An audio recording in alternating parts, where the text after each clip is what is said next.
Welcome, everybody. Welcome to this webinar. My name is Eline Versluis. I'm the manager of the Gender at the Center initiative at UNGAI, and I will be your host for today. We're very happy to see all of you here today, and we're happy to see some of your names in the chat box already. We want to hear more from you, so please feel free to type your name in the chat box. Tell us a bit about the work you're doing and where you are calling in from. The title of today's webinar is Transforming Social Norms to End Child Marriage and Advance Girls' Education. It's co-hosted by UNGAI and Girls Not Brides, and it's a side event to the GPE Global Education Summit. It's also part of the UNGAI Learning Series. We all know that unequal social norms are at the very basis of harmful practices such as child marriage and girls' limited education opportunities. We also know that child marriage and girls' education are intimately linked. However, ending child marriage and transforming social norms are rarely explicit education goals. So that's why we are here today, to call for more investments in transforming social norms within our education investments, our programming, and our planning. And today we will be hearing from researchers, from program specialists, from civil society representatives, and from young feminists, and they will all be making the call for more investments in transforming gender norms, for more cross-sectoral collaboration, and for really putting transformative gender transformative education at the top of our agenda. So we're very excited about this webinar today, but before going into the presentations, I would like to put out a question to all of you. If we are thinking about social norms within our very own context and societies, we would love to hear from you, from your specific context, how gender norms or how social norms are defining the expectations we have of women and girls. So please feel free to type into the chat box how within your own specific context, social norms are defining expectations of women and girls. Also, before going any further, I have some practical announcements to make to you. We have simultaneous interpretation available today in English, French, and Portuguese. And you can access that interpretation by clicking on the world sign at the bottom of your page, and you can choose the language you want to be following the webinar in. There's also presentations available in French and Portuguese, and we will share the links to those presentations in the chat box. There's also captions in English available, and you can access those by clicking on the link that will be shared in the chat box. And finally, of course, please do share any questions you have in the Q&A function that you also find at the bottom of your page. And please indicate the speaker you wish to address your question to, and the speaker will answer your question within the Q&A box as well. So now I'm very happy to pass the floor for our first speaker, Helen Grant, who is the UK Special Envoy for Girls' Education at the UK Foreign Commonwealth and Development Office, and she will be sharing the opening remarks. Please, Helen, the floor is yours. Thank you very much indeed, and it's lovely to be with you today, and again, thank you for inviting me to open this important discussion on child marriage and girls' education. As many of you will know, 2021 is a major year for the United Kingdom. We're presidents of the G7 and the COP26. We are co-hosting the Global Education Summit that actually kicks off next Wednesday in London. All of these are huge watershed moments with big opportunities to shine a spotlight on the importance of girls' education, how transformational it actually can be, but also on some of the barriers that do still exist. I'm hugely honoured to be the Prime Minister's Special Envoy for Girls' Education. My role is very much to champion his message that providing 12 years of quality education for every girl on the planet is one of the best ways of tackling many of the major issues facing the world today, like poverty, climate change, and inequality. Investing in girls' education is an absolute game changer. The child of a mother who can read is 50% more likely to live beyond the age of 5, twice as likely to go to school themselves, and 50% more likely to be immunised.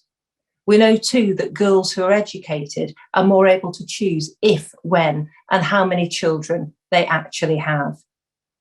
Girls' education is therefore vital for women and girls for their own self-empowerment, but it is also important in levelling up society, boosting incomes, and developing economies and nations. Even before COVID-19, the world was facing a learning crisis. Tragically, the pandemic has become one of the biggest educational disruptors in our history, affecting 1.6 learners at peak of the pandemic during 2020. Many of these children are girls. Many of them will never return to school or even start school, lowering their chances of future employment and decent livelihoods. Out-of-school girls, as we all know, are at greater risk of violence, sexual abuse, early marriage, forced marriage, FGM, human trafficking. All of this creating a very real risk of a lost generation of girls. So we must work hard and we must work together to prevent this from happening. A concerted international effort will certainly be key in achieving our ambitious new girls' education targets. 20 million more girls reading by the age of 10 and 40 million more girls in primary and secondary school in low and low to middle income countries by 2026. We must also work more closely in tackling the complex barriers that keep girls from getting to school and staying in school, which include harmful social norms and practices. In the UK, we are proud to have committed £38 million over 5 years to support international efforts to end child marriage. This funding has reached almost 8 million girls across 12 countries and almost 40 million community members.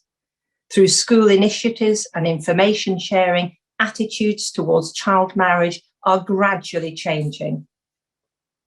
No girl should have her hopes and dreams dashed because she's been forced to marry too early or become a mother because of lack of family planning advice. In the UK, we are also proud to be global leaders in efforts to end violence against women and girls.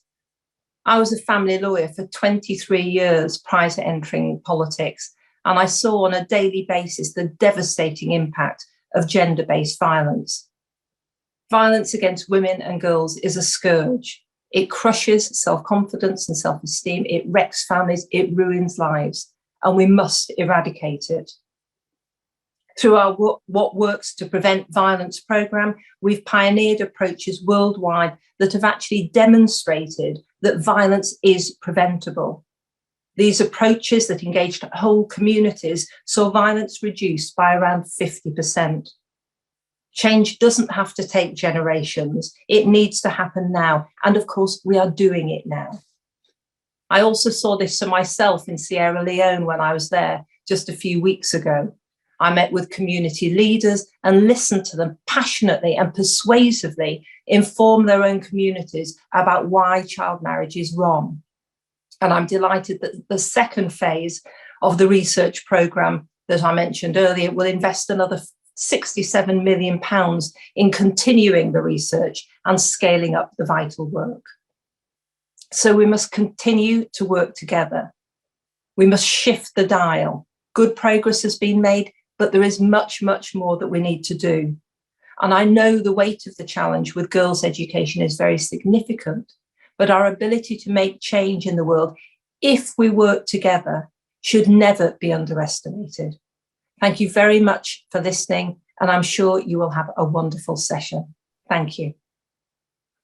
Thank you so much, Helen, for these powerful opening remarks. It's really encouraging to see the UK stepping up and really committing to wanting to have 12 years of quality education for every girl in the planet, and also for acknowledging it that it's not only education we need to work on, but we need to work on those gender norms and on those harmful practices.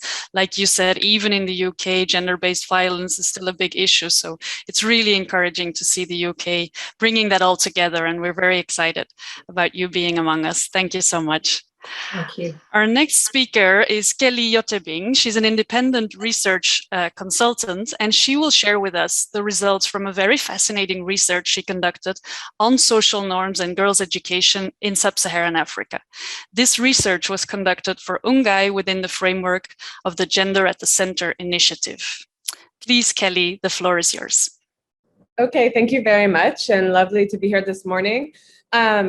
Just for reference, the report that from this research, which would be impossible to present in totality in this short time frame, is the link to the full report is on the website, and it's in the chat, I believe. So if you're interested in learning more and reading more, you can find it there. So as Aline had introduced, this was research that was conducted or basically commissioned in the context of the Gender at the Center initiative, which supports the leadership of ministries of education and other national actors to advance gender equality in education. And it's currently being implemented in 8 countries in sub-Saharan Africa. And I'll get to that in a second.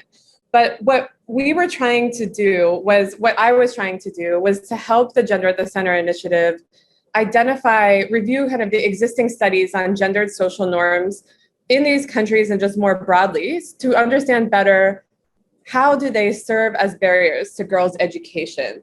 And in the Q&A, you can ask any questions that you would like that I can respond to afterwards. But I also would love to see examples of social norms that you have identified in your region or that you've observed in your region that serve as obstacles to girls' education. So as you're listening to me and as you're thinking about this, it would be great to list some of those in the Q&A, and I will get back to that towards the end of my intervention. But anyway, I was looking at the social norms that impede girls' education access and their ability to continue school in the 8 partner countries and tried to identify gaps in our understanding, because social norms seem to be the sticky spot where we get stuck and where progress in achieving equity in girls' education seems to be stuck. And then from this research and from identifying the gaps, to propose a research agenda. So despite progress that we've seen in, as I mentioned, reducing gender disparities in education, the UNDP's Gender Inequality Index shows that gender equality has actually been slowing in recent years. So we made great strides, and now it's kind of getting stuck. And it seems that a lot of the reason for this are these deeply entrenched social norms that serve as obstacles to girls' education. And so I looked at the literature to see what sort of data we have as to what social norms are impeding girls' access to education in Nigeria, Sierra Leone, Mauritania, Mali, Mozambique, Chad, Niger, and Burkina Faso, as well as what we know globally, and tried to identify some key areas where we need to know more, where we need to have a research agenda. Because the reality is oftentimes social norms are referenced in education sector plans and other sort of documents and programs that are trying to improve girls' access to education, but there's little done to actually address them. And the reason why, the kind of findings that we saw when we were looking through the literature was that social norms that reinforce gender biases are extremely prevalent globally. They're reinforced from a very young age and deeply internalized by community members, including women and girls. Women and girls are often really not asked what kind of alternative futures to the status quo that they are observing and living in would look like. And these biases are taught and reinforced across societal structures, including at schools. These are places where social norms are produced and reproduced and reinforced as well. Now, education sectors and plans and priorities, I looked at those across these 8 countries anyway. Sometimes they mention social norms, but they rarely have activities in the sectoral strategies to address these specific social norms. And sometimes there's an unclear mandate as to who should be addressing them, because the actual norm itself and the types of intervention it would take to really address them oftentimes fall outside of the mandate of the Ministry of Education, which means that we need to involve other actors as well and think more broadly about things like child marriage as an education sector priority. And we really need to think about how to transform underlying structural contexts and focus on changing perceptions of what is condoned or disapproved in a social group, and really trying to influence alternative ways of thinking about what girls could and should be doing, and how education sector priorities or education sector plans and can involve the types of actors that can really help to address these barriers, recognizing that the expertise might not lie within the Ministry of Education, but it does lie within the country, and there are actors that we can pull on and identify. So what to do after we've identified the different kinds of social norms is really, to me, one of the key takeaways of this research and of doing work in this area for a long time is that the list is long. There are a lot of social norms that impede girls' access to education and really that serve as continued kind of reinforcers of gendered inequality. We cannot address all of them at once. What I find, what I suggest from this research is that the education sector really look at the social norms that might be most directly affecting girls' education and identify 3 to 4, perhaps, that they would want to address within the education sector priorities or plans, and who they need to work with in order to address those. Some key ones that came up over and over in the literature review and from my own work in girls' education is early marriage, school-related gender-based violence, and the different forms of gender-based violence that can happen in school and serve as impediments to girls accessing quality education. Menstruation as well, and the ways in which we could make sure that girls, after they've reached puberty, don't suffer from a lot of absenteeism from school because of their menses. We need to, once we've identified the key social norms that we want to address, think about participatory techniques to really explore how they're produced and reproduced and identify the kind of people that need to engage, the people who are upholding those social norms, like teachers, school leadership, maybe. It could be unintentional, but really trying to identify who those people are and how we can engage them.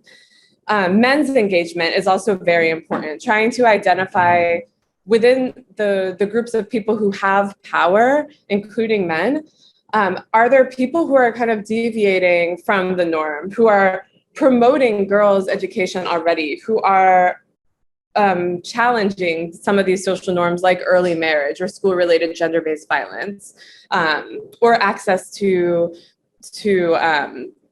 pads or other types of resources that can help girls continue to attend school even when they're menstruating. And then another key recommendation from this research is that often most of the ministries of education have gender units. And I argue that they can be given a real power in this specific area to engage these different actors, research, and action. So really trying to empower these gender units, have them at the table, allow them to take a lead in identifying the key social norms that are impeding access in a specific country, and the different actors that can be engaged to challenge these social norms, and really building this ongoing kind of constant discussion and programming around breaking down these social norms in the context of girls' education programs. Because as we know, this is more than just putting up a billboard or handing out flyers. This kind of changing social norms really requires a lot of engagement at the community level, a lot of continued discussion, and sometimes challenging discussions to really try and help people to understand how these social norms are harmful, how breaking them down could create an alternative, better future for everybody. And the ways in which we could do this are possible, but we really need to think about things like early marriage, adolescence in general, menstruation, and school-related gender-based violence, among other things, as education sector priorities. I will stop there. And again, if you have any questions, please post them in the Q&A and I will try to respond to them. And then also the full report is available on the website. The link is in the chat. Thank you, Eileen, back to you. Thank you so much, Kelly. This is an absolutely fascinating piece of research. And as you said, the report is available today. It's available on the website, and we'll also put the link in the chat box. I think this is so fascinating to see, and what struck me most is what you said about like social norms being so deeply entrenched and also being internalized by many of us, and that it's even produced and reproduced within the very education systems that we are working with. So I think it's all the more important, as you said, that education sector plans address transforming social norms. And as you mentioned, they are already referencing it, but there's not many strategies put in place to really address them. So I think your research really backs our plea today to start using our education sector policies and plans to tackle this issue of transforming social norms. Thank you so much. Our next speaker now is Mundia Situmbeko, the Africa Engagement Officer for Girls Not Brides, and she will present in Girls Not Brides Education Out Loud project in West Africa. Mundia, the floor is yours. Thank you very much, Eileen. Just before I begin, I'll speak to you a little bit more about Girls Not Brides. Girls Not Brides is a global partnership of more than 1,500 civil society organizations from 100 countries across the globe. And as we celebrate our 10th anniversary this year, we're currently reflecting on what has been achieved since its birth in 2011 by the Elders, a group of independent global thinkers that work collaboratively on peace and human rights. The Secretariat, with staff based in London and regionally in Africa, Asia, and Latin America, work with member organizations based across the world through our partnership strategy. We work across thematic areas at global, regional, national, and community levels to end child marriage. When you receive the presentation after the webinar, you'll be able to have access to the links above. Mundia gave a brief introduction to Girls Not Brides, which is a global partnership to end child marriage. And the project that we're talking about today is based in West Africa and focusing on strengthening collective action to end child marriage, keep girls in school, and advance gender equality. And the project focuses on child marriage and girls' lack of access to quality education, bringing together actors working on those two issues. It focuses on West African countries, Francophone West African countries, particularly Burkina Faso and Niger, which, as you know, have some of the highest rates of child marriage and girls out of school.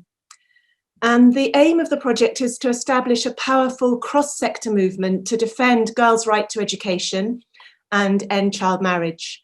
And so we're working very closely at the moment with coalitions in Burkina Faso and Niger, but we're also going to be engaging with education and child marriage coalitions working in other Francophone West African countries.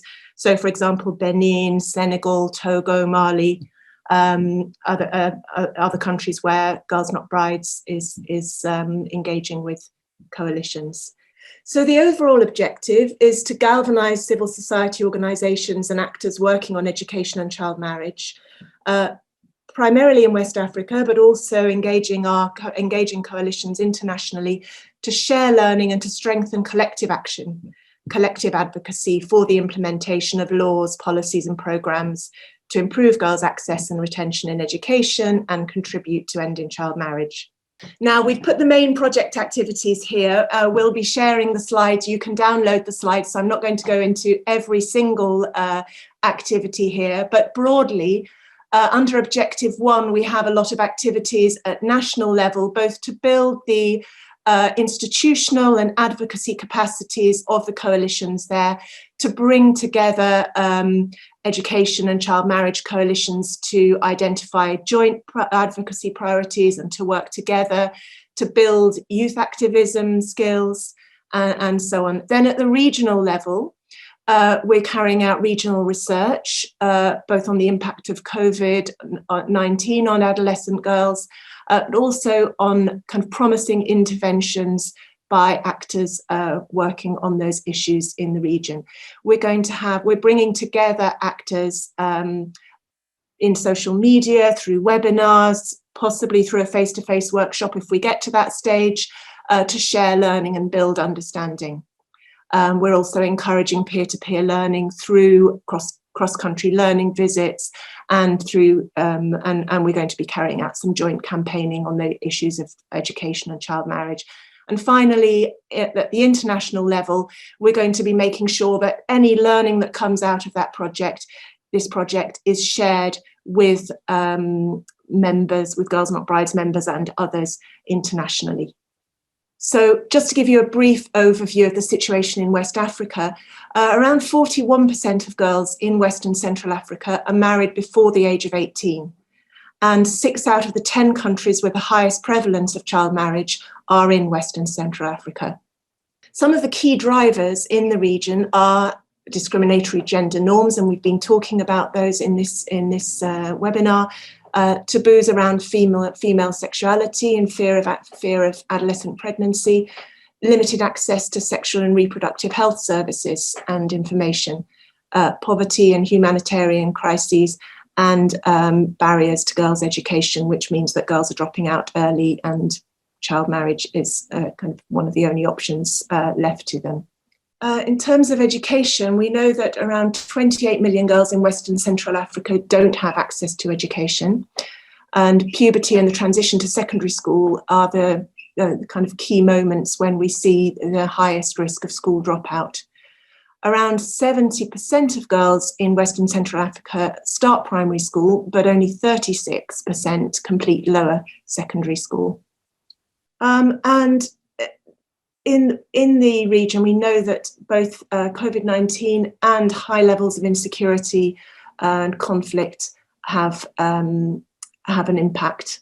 So in the Sahel, even before COVID-19, there were estimated to be around 2,000 schools closed in Burkina Faso, Niger, and Mali due to conflict and insecurity. And as a result of COVID-19, we've seen further school closures, unequal access for girls to distance learning, and very high risks of girls never returning to school. And COVID-19 has brought, of course, a higher risk of child marriage. We know that depending on the context, child marriage can either be a cause or consequence of school dropout. So if where traditional gender norms prescribe child marriage, a girl may be taken out of school specifically in order to get married. On the other hand, if a girl has to leave school because of other reasons, then many parents will see child marriage as the only viable option left. Studies show that scenario B is the most frequent. So if parents feel that, or family feel that there's an opportunity for a girl to continue school, then many of those parents are ready to delay their daughter's marriage so that can happen. So some of the key actions we can take to help to keep girls in school, these might be improving access, providing access to sexual and reproductive health information and services, to prevent adolescent pregnancy, to raise awareness about these issues, improve the access and quality to education, create a safe and gender-sensitive school environment, reduce the costs linked to education, and working with communities, teachers, sexual and reproductive health providers and others to transform gender norms. And just to say very briefly, Girls Not Brides has recently produced an education brief, which is just about to go on our website. I think it should be going up this week in English, French and Spanish. And that gives a kind of overview of some of our understanding of some of the connections, some of the links between child marriage and girls' education. So do take a look at our website for that education brief. So one of the things that we're doing as part of this project is looking at opportunities for regional partnerships and advocacy, so that we're bringing together, we're not just bringing together education and child marriage coalitions within countries, but we're making those connections between coalitions across countries, and that we're working with and advocating to African Union, ECOWAS, and connecting with other groups such as the Gender at the Centre Initiative and Genie, and so on. So we're really looking forward to working together on joint advocacy initiatives with countries working on this project. Thank you very much. Now I'm going to hand over to my colleagues, Noélie in Burkina Faso, who will explain to you a little bit about the work that we're doing on the project there, and then Lydia in Niger.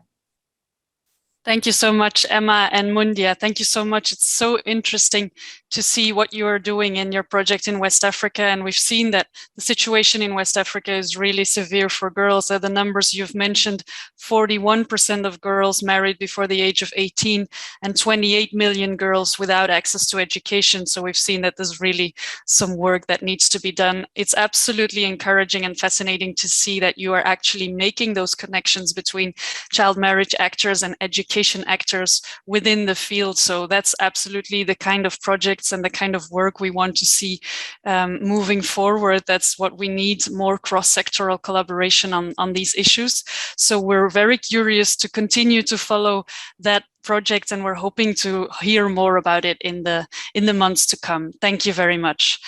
I will now switch to French to introduce our two next speakers, who are civil society representatives from Girls Not Bride civil society coalitions in Burkina Faso and Niger.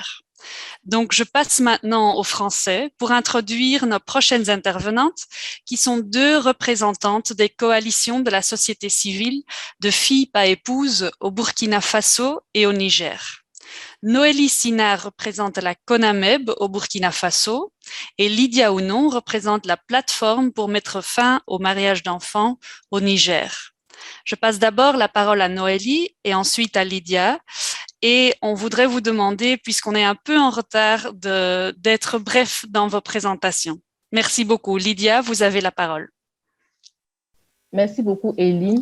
Je crois que c'est Noélie qui va prendre la parole au nom de la coalition contre le mariage d'enfants au Burkina Faso. La coalition contre le mariage d'enfants est une fêtière d'associations et d'ONG nationales et internationales qui œuvrent à la fin du mariage d'enfants au Burkina Faso. Elle a été créée en 2013, s'il vous plaît, et compte à ce jour 70 structures réparties au niveau national et international. Comme objectif global de la CONAMEB, c'est de promouvoir les droits des enfants et l'abandon du mariage d'enfants au Burkina Faso. Et nous avons développé deux grandes stratégies qui sont de développer un partenariat avec les ministères en charge de la santé, de la justice, des droits humains, le ministère de la femme et celui de l'éducation. Nous avons également développé une autre stratégie qui est de travailler avec les médias, les leaders coutumiers et religieux, en vue d'accompagner la mise en œuvre des activités de la coalition.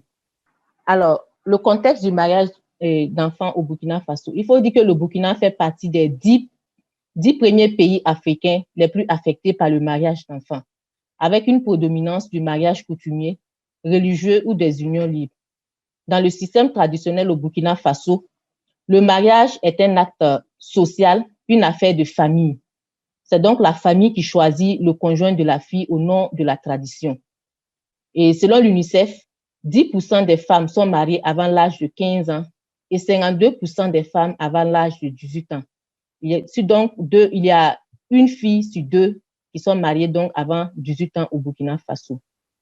Au sujet des normes sociales, il faut dire que les causes sous-jacentes du mariage d'enfants et la déscolarisation des filles au Burkina Faso sont entre autres les inégalités du genre à tous les niveaux. Et donc, il y a une étude qui a été réalisée en 2018 qui, voilà, présente un peu les inégalités à tous les niveaux.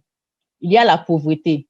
Il y a également le contexte sécuritaire et les attaques contre les écoles qui ont entraîné les parents à devenir plus protecteurs envers leurs filles en raison des risques pour la sécurité et décident souvent de confiner les filles à la maison. Il y a également les pratiques traditionnelles néfastes qui sont le don de la fille. Donc, il s'agit ici de donner la fille pour mariage à une famille dans le but de renforcer les liens entre deux familles ou deux communautés. Il faut dire que cette pratique est très courante au Burkina Faso. Il y a le lito, qui est l'échange ou le mariage de filles entre deux familles.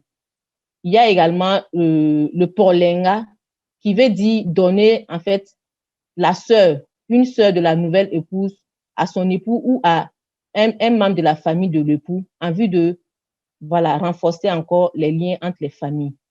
Voilà, il faut dire que cette pratique est courante dans certains groupes ethniques. Il y a le rapt, qui est une pratique d'enlèvement de la fille et de force sur le chemin de l'école sans son consentement. À ce niveau, les jeunes filles qui sont les plus exposées sont les filles de 14 à 16 ans et beaucoup plus les filles qui ne sont pas scolarisées. Et le rapt est une pratique vraiment courante au Burkina Faso et dans bon nombre de communautés. Lien entre mariage d'enfants, éducation et impact de la COVID-19. Il faut dire que le Burkina Faso subit une situation d'insécurité et cela a pour conséquence la fermeture de beaucoup d'écoles, beaucoup de déplacés internes. Nous avons beaucoup de déplacés internes au Burkina Faso et le taux d'abandon scolaire est donc beaucoup plus grand dans les zones d'insécurité. Et selon une étude de l'UNICEF, 5 millions d'enfants sont affectés par la fermeture des écoles et 13% des écoles avaient fermé avant même la COVID-19 en raison de l'insécurité. Et la COVID-19 a entraîné la fermeture de tous les établissements durant une bonne partie de l'année scolaire en 2020. Donc, cette situation a conduit et pourrait encore conduire au mariage d'enfants, aux grossesses précoces et à toutes les pires formes et autres types de violences faites aux filles et aux femmes. Alors, face à tout cela, nous lançons un appel qui est de développer des approches innovantes pour renforcer les initiatives existantes en vue d'accompagner les parents et filles en situation de vulnérabilité. Voilà, comme je le disais, nous avons des personnes déplacées et c'est une situation qui expose davantage les jeunes filles au mariage d'enfants et à toutes sortes de violences. De sécurité pour l'apprentissage des jeunes et enfants. Il faudrait également développer des mécanismes d'accompagnement des parents et jeunes filles non scolarisées. Il faudrait renforcer des actions de sensibilisation et de plaidoyer auprès des décideurs et leaders. Et je crois que le projet EOL est la bienvenue à ce niveau parce que c'est un projet qui va permettre non seulement de renforcer les actions de plaidoyer au niveau national, mais également au niveau sous-régional et international, en vue de l'abandon de toutes les pratiques, favoriser l'accès et le maintien des filles à l'école. Il faudra également développer le plaidoyer auprès de tous les acteurs, auprès des acteurs des coalitions pour la fin du mariage d'enfants et des coalitions de l'éducation. Sur ce, je vous remercie et je laisse la parole à Lydia pour présenter un peu les actions du Niger. Merci. Merci, Noélie. Pour ce qui concerne le Niger a une plateforme pour mettre fin au mariage des enfants. Cette plateforme existe depuis quelques années. La plateforme vers la fin du mariage des enfants est une coalition stratégique entre plusieurs partenaires. L'objectif de cette plateforme est de coordonner les efforts de plaidoyer pour mettre fin au mariage des enfants au Niger. Elle est composée ainsi d'organisations du système des Nations Unies, d'organisations internationales telles que Save the Children, Care International et World Vision, et de plus de 60 organisations de la société civile nationale. Quel est le contexte du Niger? Comme vous le savez tous, dans le monde entier, le Niger a le plus fort taux de prévalence de mariage précoce, avec 77% des filles mariées avant l'âge de 18 ans. Le paradoxe, c'est qu'au Niger, le Code civil fixe le mariage à 15 ans, qui n'est déjà pas l'âge auquel la fille est mature pour se marier, et cette disposition n'est même pas respectée. Chaque jour, 256 filles de 15 à 19 ans mettent au monde un bébé et 28 filles de 12 à 14 ans. Au Niger, l'âge médian du mariage précoce est de 15 ans et demi pour les femmes sans aucune éducation et de près de 17 ans pour celles qui ont suivi un enseignement primaire et de 21 ans pour les femmes ayant suivi un enseignement secondaire et primaire. Un enseignement secondaire et supérieur, s'il vous plaît. Tout à l'heure, l'une des présentatrices a parlé des normes sociales.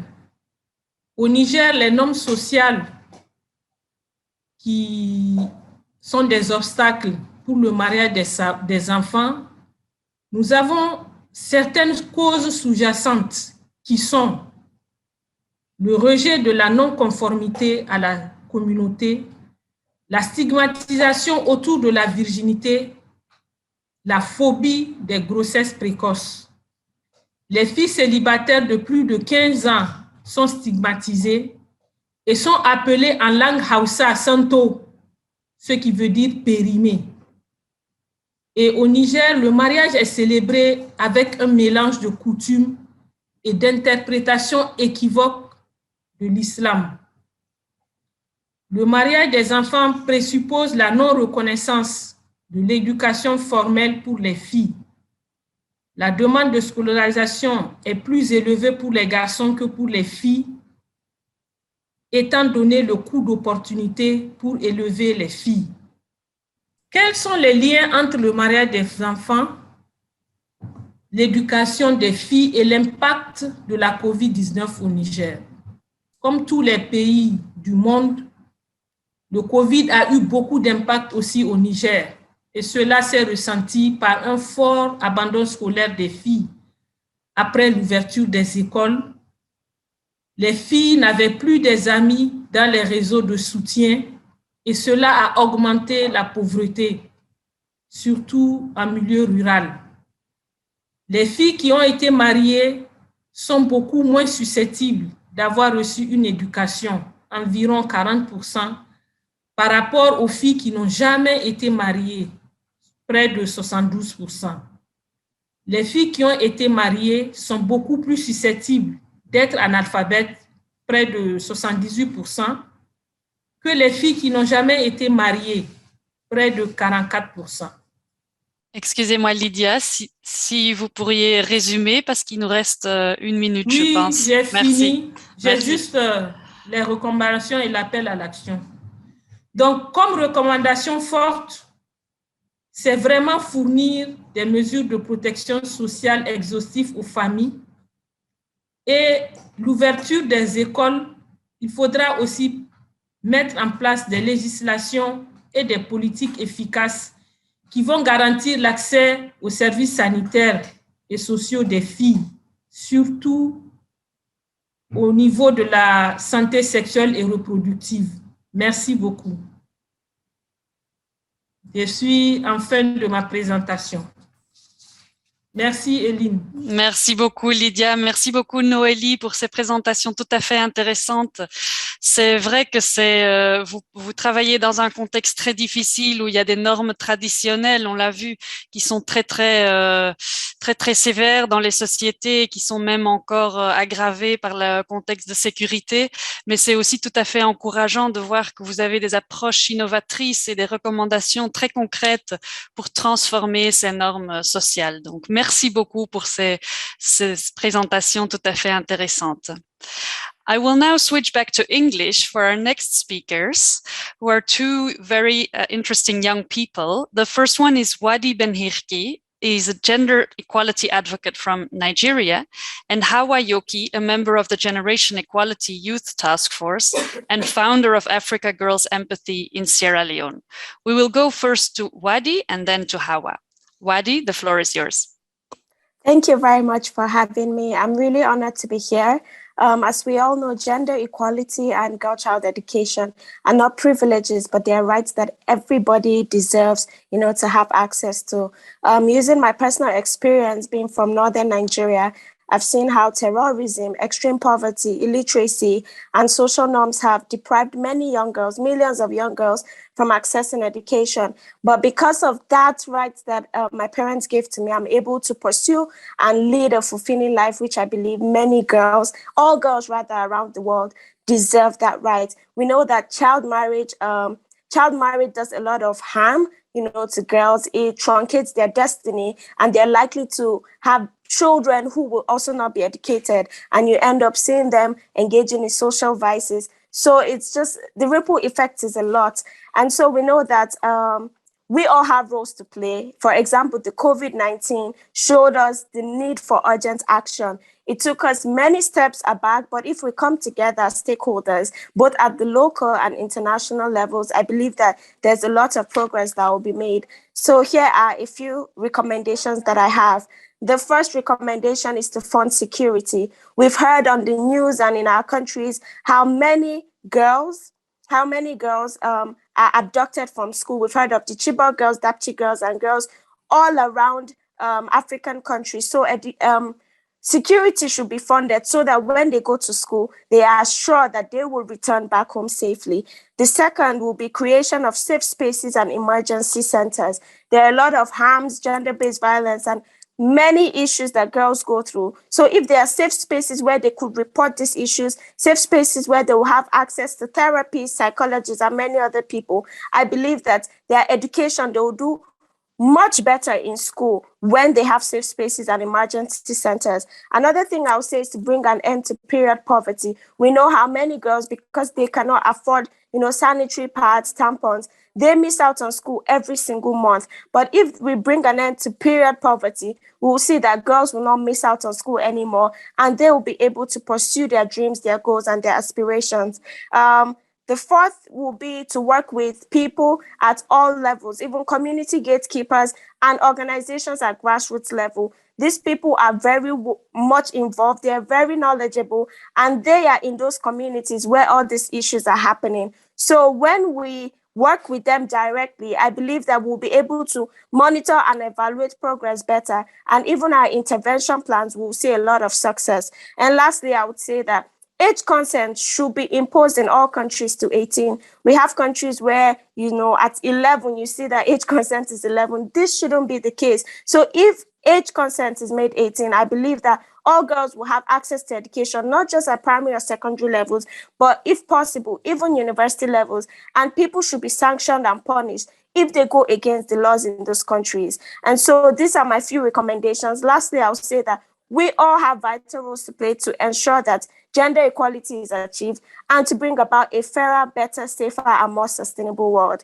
Thank you very much for having me. I'll now pass over to my colleague, Hawa. Thank you. Thank you so much, Wadi. I think that is very inspirational. Thank you very, very much. So my name is Hawa Yoki, and I'm from Sierra Leone. And I would really, before I start, I really want to ask you if you can be able to have a conversation in the chat box and to answer how the COVID-19 has really impacted the lives of girls in your country. Please feel free to do that. So we all know that the COVID-19 has really changed the lives of how we do things and has really impacted us. Take Sierra Leone, for example. We have 800,000 girls, according to UNICEF, who are into child marriages. And prior to the pandemic, we had a lot of activists. We had a lot of civil society movements that were engaged in fighting, in advocating for girls. But then, when we had the pandemic, we saw that the number of people that were advocating for girls in school, the number of civil society that were advocating for girls to have access to clean menstrual products, all these things before the pandemic were accessible to girls. But then when we had the pandemic, we saw that all the focus shifted towards ending the pandemic, and because of this, we saw a number of girls that dropped out of school. We saw a number of girls that were into teenage pregnancy. Take Sierra Leone, for example. So my work basically is included in the rural communities, and we saw that mothers or parents prefer to send the girls into early marriage instead of sending them to school. This was because there were no schools were open, and because of this, we saw that the number increased. And so for me, I think it's very important for us to send our girls to school because it leverages the opportunities for us to be able to focus on things that are affecting them. And so I put down a few recommendations. One of the things that we really need to do is we need to strengthen laws. We know that there are existing laws that are actually focusing on teenage pregnancy, that are actually focusing on dropout. Take Sierra Leone, for example, again. There is a law that says when a child is raped, the perpetrator needs to go to jail. But then we are seeing a high number of cases of rape. Why? Because those laws that are in existence are not being enforced. So we really need to enforce these laws. We really need to ensure that these laws are strengthened. We really need to ensure that these laws will not be compromised. And another recommendations I really want to put out there is for leaders to hold themselves accountable. We have seen a lot of times when leaders are running for political spaces, when they come, they make promises that, when I'm sitting at this political table, I will ensure that girls will be sent to school. I will ensure that the number of rape cases will be reduced, or I will ensure that these laws will be enforced. These laws will be enforced. But the moment they take these places, they totally forget about the promises that I've made, that they made. So it is really important for them to hold themselves accountable, and so that whatever they say pertaining girls' education, whatever they say pertaining girls, they will be able to accomplish it. And lastly, to invest in education. I think one of the most important things is for government or for our leaders to be able to invest in education. The good thing that happens for Sierra Leone is we have out of our education, out of our national budget, 22% of this is being shifted towards education, and not only that, and these 22% is really focusing on girls. And because of this, now that it's free, now that there are free education, the country has free education, girls are now the spaces or the spaces and opportunities are now available for girls to go to school. So we really need to ensure that the opportunities that are there, that there should be more investment in education so that girls can be able to have access to these educations. And lastly, for us, we really need for us as young people, we need to take up that role to ensure that we advocate to our parents, we advocate to our leaders, we advocate to our community people. We tell them the importance of sending girls to school. We tell them the importance of ending child marriage. We tell them the importance of reporting when there is a case of rape. We tell them the importance of holding themselves accountable. So thank you very much. Thank you very much. Thank you so much, Wadi and Hawa. You're such an inspiration to all of us, and it's really great to hear about the very important work that you're doing within your countries and your communities. We've taken note of your very useful and actionable recommendations, and I think we can all commit to amplifying those recommendations, amplifying your voices in the work we are doing, and we look forward to hearing much more from you. Thank you so much. Apologies for running a bit over time. We will try to be quick. So for the next presentation, I would like to present very briefly to you what UNGAI and what the Gender at the Center initiative is doing to transform social norms.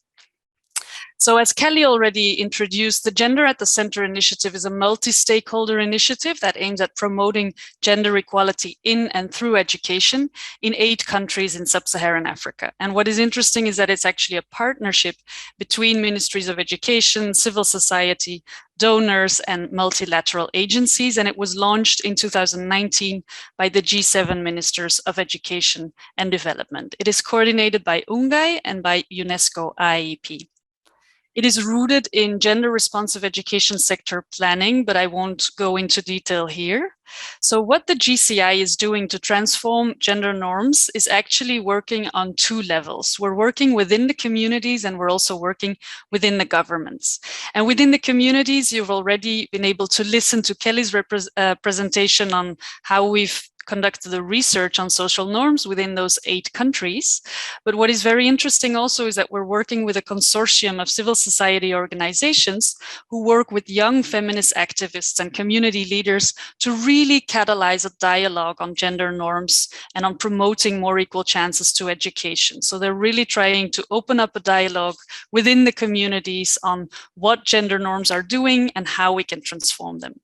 And then the second area is also very interesting. That's really working within governments, because we know that governments are actually a reflection of our society. So the same social norms that we will be finding within the society, we find within the governments. And it's sometimes these same social norms that put barriers towards really putting in place gender transformative education sector plans. So we're planning on doing a research on how these gender norms and how these institutional cultures work within governments. We'll also be providing a course on transformative leadership for ministry staff to really question their own gender biases and really trying to transform gender norms from within. And thirdly, we're promoting cross-sectoral collaboration between ministries to really continue to work on addressing those issues that are embedded in unequal gender norms, such as child marriage, adolescent pregnancy, and school-related gender-based violence. So that's in a very brief nutshell what we are doing within the Gender at the Center initiative, but please feel free to reach out if you have more questions, and we're very excited to keep you informed in the coming months about the progress of this initiative. Thank you very much. And now we all know that none of this would be happening if we don't have gender responsive costing and budgeting in place as well. So we're very happy to introduce our next speaker, Jorge Ubalde Colin, who is education specialist at the Global Partnership for Education, and who can tell us more about this issue. Please, Jorge, the floor is yours. Thank you very much, and thank you for inviting me to the presentation. I think we have some slides. And the slides I'm going to be discussing basically costing and financing in education and how this relates to child marriage, social norms, and some of the emerging evidence on the interventions that are effective to prevent child marriage. As our discussants have presented, and I will not go too much into this, child marriage is prevalent around the world. It inflicts a damage on 100 million girls expected to get married before the age of 18 in the next decade. So it's not a small problem. Its prevalence is decreasing, but because the population size is growing and because we have maybe even an increase due to COVID, this remains a very, very relevant issue. Preventing child marriage can leverage actually a multidimensional approach. So on the one hand, we have empowerment, individual skills and support, and all the work that we can do to support the individual and to support the self-acknowledgement of the individual against child marriage. And this includes both girls and boys, and men and women. The second is a community, so a community approach to engage social norms at a social level. Schooling, meaning keeping girls in school for a longer period of time, that on the one hand prevents the act of marriage, and on the other hand is also changing social norms in the long term. And finally, economic incentives. So in some cases, this might be seen as specific bursaries associated to not getting married, or economic incentives to stay in school, and directly preventing child marriage through that. In a comprehensive literature review, and just for you to know, these slides are going to be made public with the references made public. But so in this comprehensive literature review, what was found is that empowerment is actually one of the most successful interventions in terms of decreasing the proportion of child marriage among participants in the program, followed by schooling, economic incentives, and lastly, community programs that look at community engagement. And this is actually quite telling about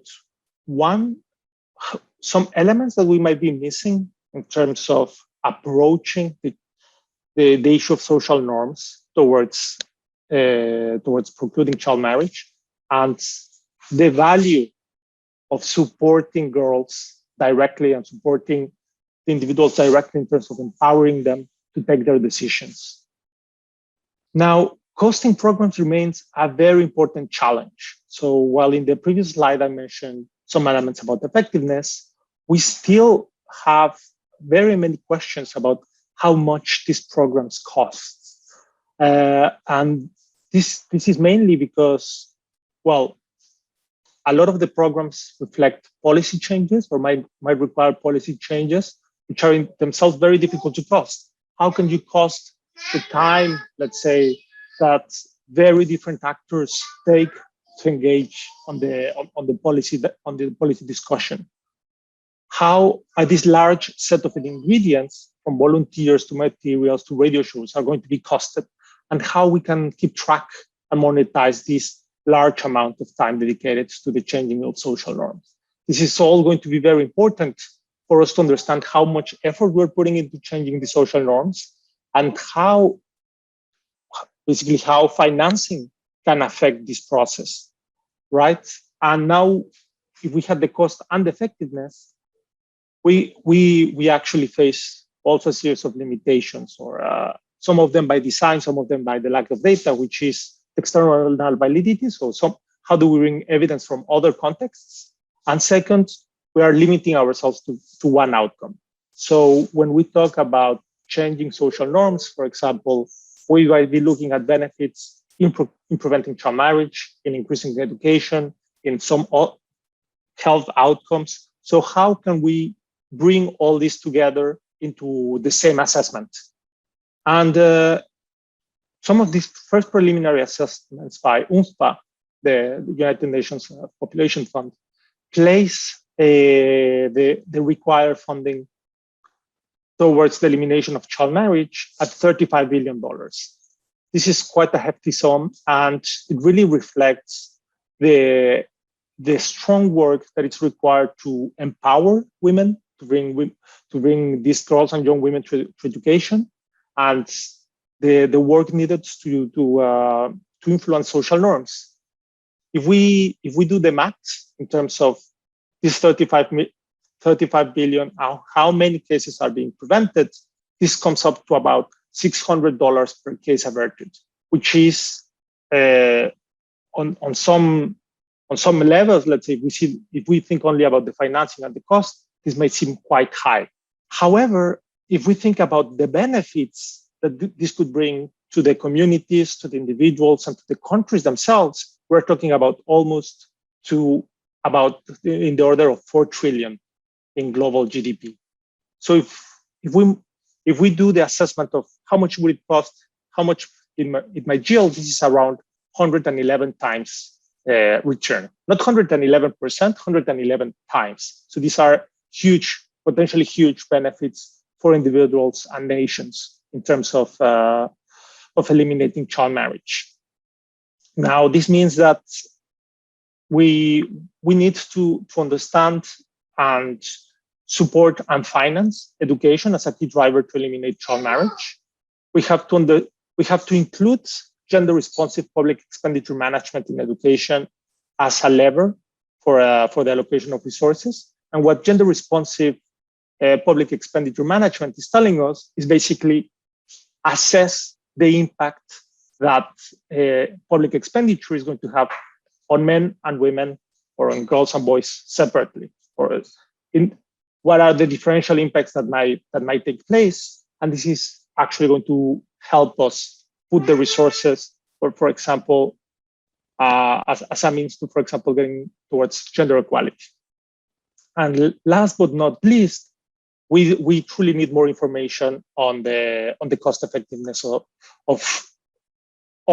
programs that are looking at preventing child marriage and at changing social norms. Thank you. Thank you so much, Jorge. This is absolutely important for us to keep in mind when we are advocating for including transforming social norms in our education policies and programs. Really interesting to see that there's still a lot of challenges in costing and in measuring the cost effectiveness of programs, but also encouraging to hear your calculation of the immense benefits that we could have from ending child marriage. It's that figure keeps in my mind that it's on 111 times the costs. So the benefits are 111 times the costs of ending child marriage. So let's keep that figure in mind and have it in mind for our advocacy. Thank you so much. I will now switch to French to introduce our final speaker, and thank you so much for bearing with us in spite of the overtime. Notre dernier intervenant est Hélène Ferrer, chef du pôle genre, éducation, population et jeunesse de la ministère de l'Europe et des Affaires étrangères de la France. Et Hélène clôturera cette session par quelques remarques finales. Hélène, vous avez la parole. Merci beaucoup, Eline. Bonjour à toutes et tous. C'est un vrai plaisir et un honneur de pouvoir clôturer ce webinaire au nom du ministère de l'Europe et des Affaires étrangères. Bien sûr, je vais commencer par remercier Ungai et Girls Not Brides pour l'organisation de cet échange vraiment passionnant et nécessaire qui a, je crois, vraiment bien mis en lumière le lien entre l'éducation d'une part et la lutte contre les mariages d'enfants d'autre part et plus largement la transformation des normes sociales qui pèsent encore très lourdement sur les filles et les femmes partout dans le monde. Cet échange a aussi été l'occasion de donner la parole à des acteurs qui agissent au plus près des réalités du terrain et d'illustrer le sujet par des données, des exemples, des recommandations vraiment très concrètes. Merci beaucoup à tous les intervenants.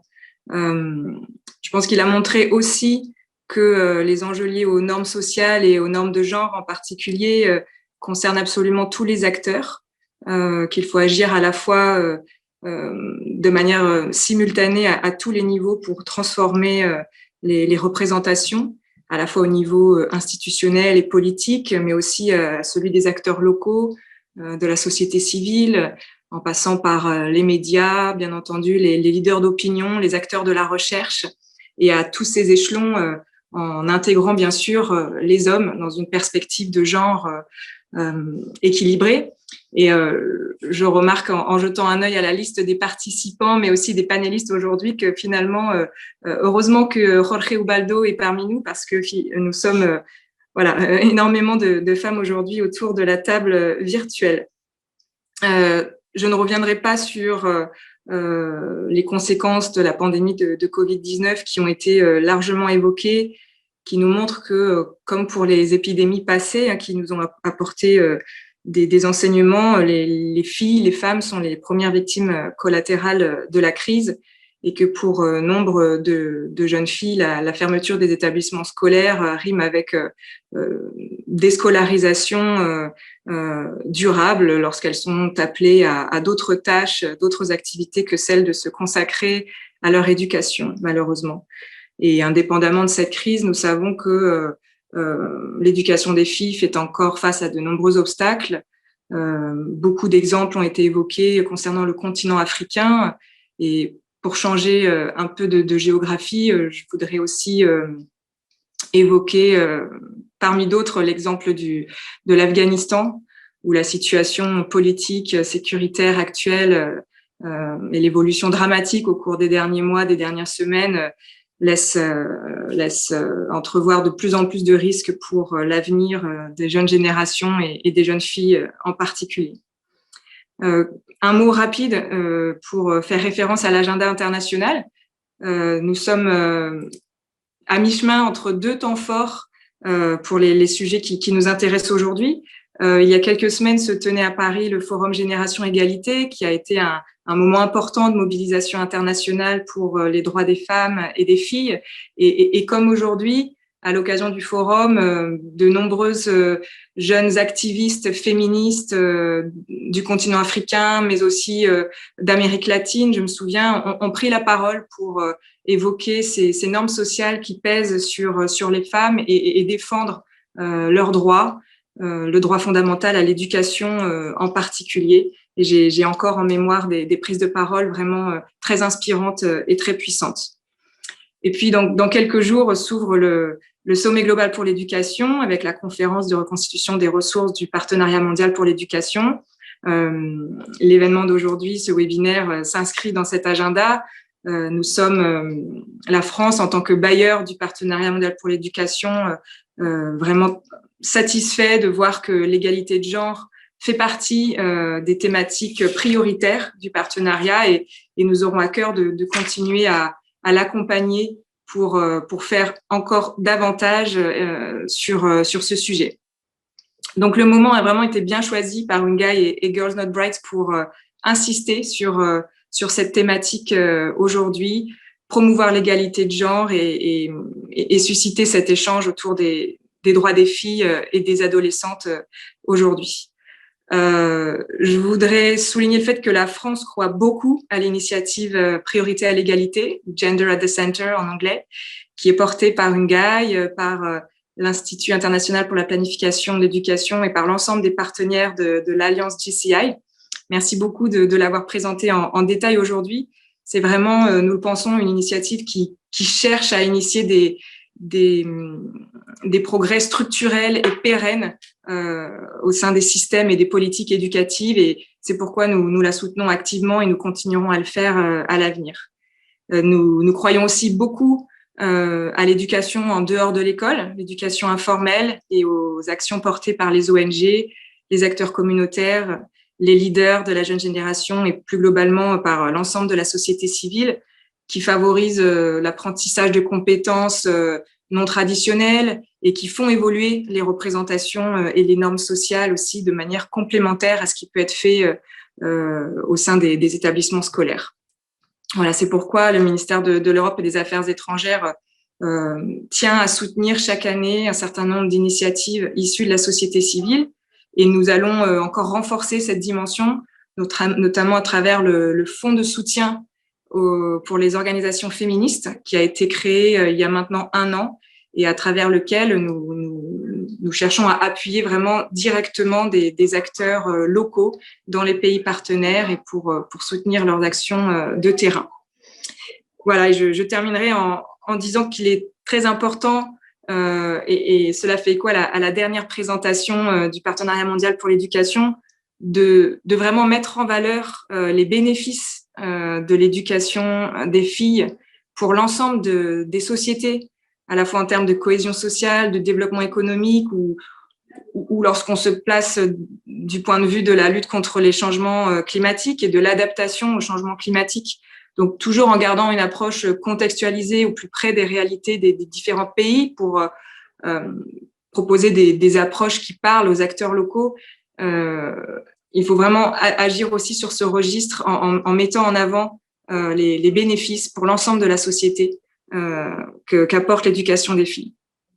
Voilà. Mon dernier mot sera pour remercier encore une fois Ungai et Girls Not Bright pour ce webinaire qui nous a aidé, je crois, à identifier la variété des leviers pour promouvoir le droit à l'éducation, lutter contre les normes et les pratiques sociales et de genre néfastes et sur lesquelles il est important d'agir simultanément en impliquant tous les acteurs concernés. Voilà, vous pouvez compter sur la France avec l'ensemble de ses partenaires et de tous les acteurs impliqués pour continuer ce combat. Merci à toutes et tous. Merci beaucoup Hélène pour ces mots finaux tout à fait inspirants et merci à la France pour son engagement continu à la lutte pour l'égalité de genre. Merci, c'est la fin de ce webinaire. Merci à tous les intervenants. Merci à vous tous d'avoir participé. Vous trouverez l'enregistrement de ce webinaire, toutes les présentations et toutes les ressources partagées dans le chat box. On espère que vous avez bien aimé ce webinaire et on espère vous voir bientôt dans d'autres conversation. Merci beaucoup, bon après-midi et bonne soirée à vous tous. Au revoir.